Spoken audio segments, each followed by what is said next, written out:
Dwi'n arbenigo ar yr oesoedd canol, felly dwi'n edrych yn benodol ar lenyddiaeth canoloesol, pethau fel Dafydd ap Gwilym, y Mabinogion, y Neirin a Taliesin ac yn y blaen. Mae'n wastad yn bleser dod ar testunau, yr hen destunau yma sydd falle'n llai gyfarwydd i fyfyrwyr a cheisio denu diddordeb y destunau hyn sydd mor ddiddorol a mor bwysig.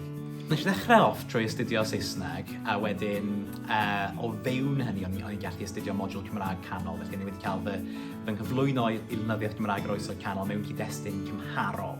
Felly oedd gen i ddiddordeb i weld sut oedd llenyddiaeth Cymru'r gorffennol falle'n ymwneud y diwylliannau eraill, pa ddylanwadau oedd, fel dylanwad Lladin, dylanwad Ffrangeg ac yn y blaen. Felly, o'n i eisiau astudio'r Gymraeg yn y cyd-destun cymharol am y diwylliannol hwnnw.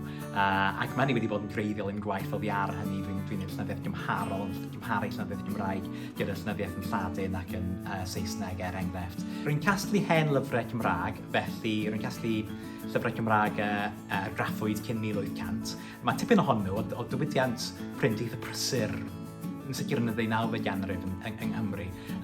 Felly, wedi mynd i adladdu tipyn o gasgliad dros y blynydde. Ac yn aml iawn, dim os dy fi os mae'r llyfr yn edrych mewn ffordd, mae llyfrau brwnt gyda llawer iawn o anodiadau yn gallu bod yn fwy diddorol na ddidlynau lan felly. Felly, ie, rwy'n tipyn o lyfr brif yn casglu llyfrau.